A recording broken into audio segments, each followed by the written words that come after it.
Hey everybody, Dio and Elena here. Thank you so much for watching my channel. Please comment, like, and subscribe. I really appreciate all the support that you all have been giving me. Today I would like to talk about infection control. This is video part 2. I would like to discuss the infection control book that I have, as well as the tools and resources inside of it. It really keeps me organized when I am keeping my antibiotic log and infection log and doing McGear's and antibiotic stewardship. So this is how I have it set up.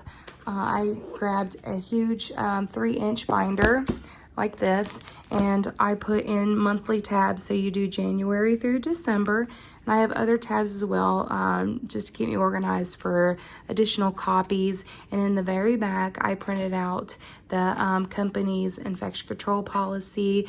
I have some audits back there, like on hand washing and PPE. I also have the CDC posters in the back, as well as copies of the facility map for mapping, information on McGear's, etc. Everything is centralized in this binder, and so I have it at my fingertips whenever I need something. So the first page I would like to discuss is the monthly infection surveillance log. So for August, I would have one of these for every month. This is where you would log all your infections and your antibiotics. Say you have 4 hallways in your building, we'll say 100 through 400 hall. You would put the hall, we would say like 100 hall here. And I would recommend doing each hall separate. Every hall have each one have a paper, okay? You could combine them all on one paper, but for mapping purposes, I would recommend for every hall have its own paper, okay, and separate it that way. So we would say 100 hall here, and then you would put the month. Always, always, always, I'll give you a helpful hint, always put the month and the year. I had a OIG surveyor one time was looking at my infection control log, and she questioned it because I didn't have the year. She said, how do I know this is from this year and not from last year? You have to have proof. So always, always, always, please put the month and the date and the year so they know that it is legit and you won't be questioned. So anyway, you would write the resident's name, their room number, their admission date. Was it admitted with infection and antibiotic, or was it in-house? Was it a UTI or a GU infection? Was it respiratory? Was it blood, wound, other, like eye or ear? A date of onset. I always put the start date of the antibiotic right there in that column. Symptoms, I usually write UTI or pneumonia, or you can write whatever the symptom is. The culture date, I put the culture date of the antibiotic there. When the culture was received and the results. Were they put in isolation, yes or no? The treatment, that's where you would put the antibiotic that was ordered.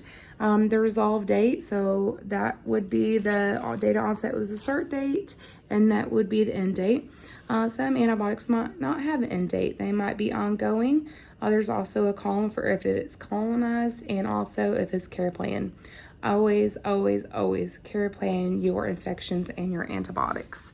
So you would, every day in your clinical meeting, you would write down all your infections and antibiotics onto this log. It's a running log that you will have for the whole entire month. And then this will help you at the end add up your infections and antibiotics for your QAPI and for your infection rates at the end of the month. So the next paper I have to talk to you goes hand in hand with that log. This is the antibiotic stewardship compliance tool. Every resident needs to have one of these per antibiotic and infection, okay? So you would put the resident's name, their room number, the site of the inspected infectious process. I'd be like pneumonia or UTI. You can check mark their symptoms to see if they meet McGear's and the criteria. Question number 1 is, does it meet McGear's criteria? If it doesn't meet McGear's, you have to notify the physician. We'll talk more about McGear's in a little bit. Question number 2, was the site cultured? Yes or no, and the date. What was the results of that culture? So say it's a UTI and it's greater than 100,000 Klebsiella pneumoniae, you would put that there in the date that the culture was received. Was it reported to the physician? Yes, and the date. Reported to resident representative and the date. Was the antibiotic ordered? Yes, and the date. Specific antibiotic ordered, you would write like Levaquin there or whatever antibiotic they ordered, the start date, stop date. Resident notified, representative notified. I know it asks twice. I guess it wants the name of the representative there and the date that you called them. Question number 4 says, if McGear's criteria not met and the antibiotic was ordered, was there a discussion with the physician? Hopefully you will always say yes, because if you do not have a discussion with the physician, you did not do your due diligence. If an antibiotic does not meet criteria, then you have to have a discussion with the physician.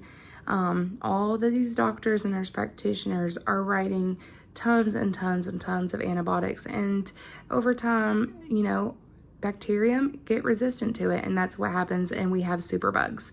And then we have infections we cannot treat.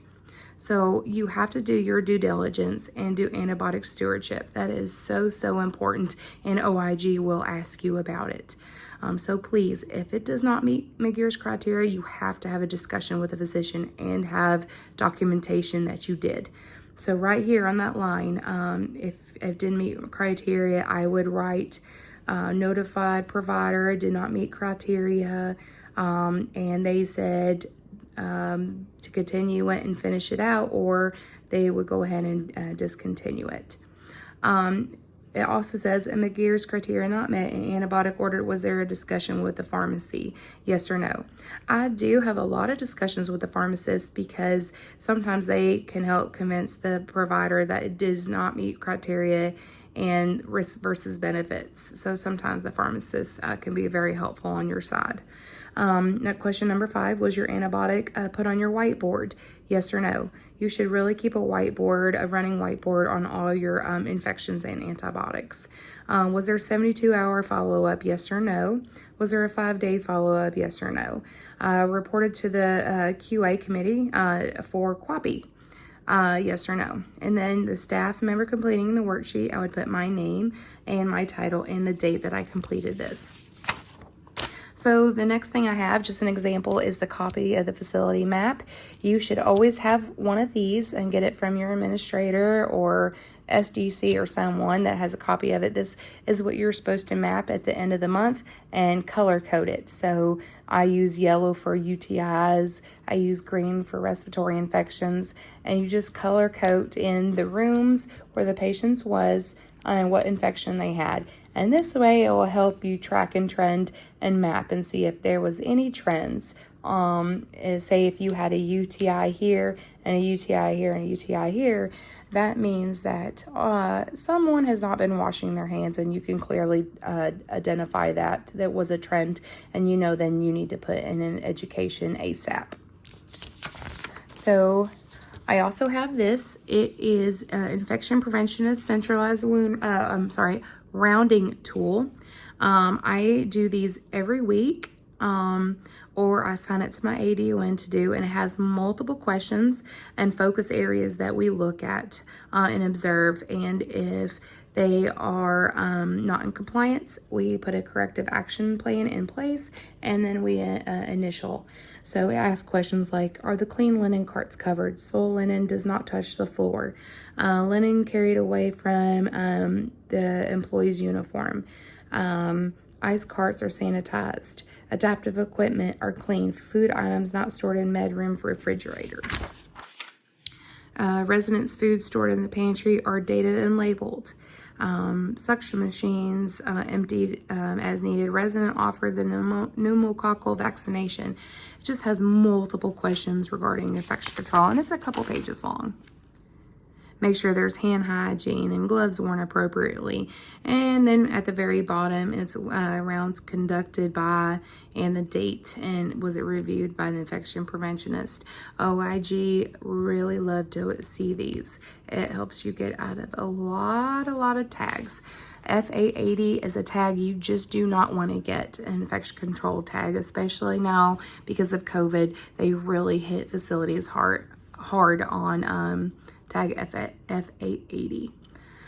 So that is infection control. So McGear's.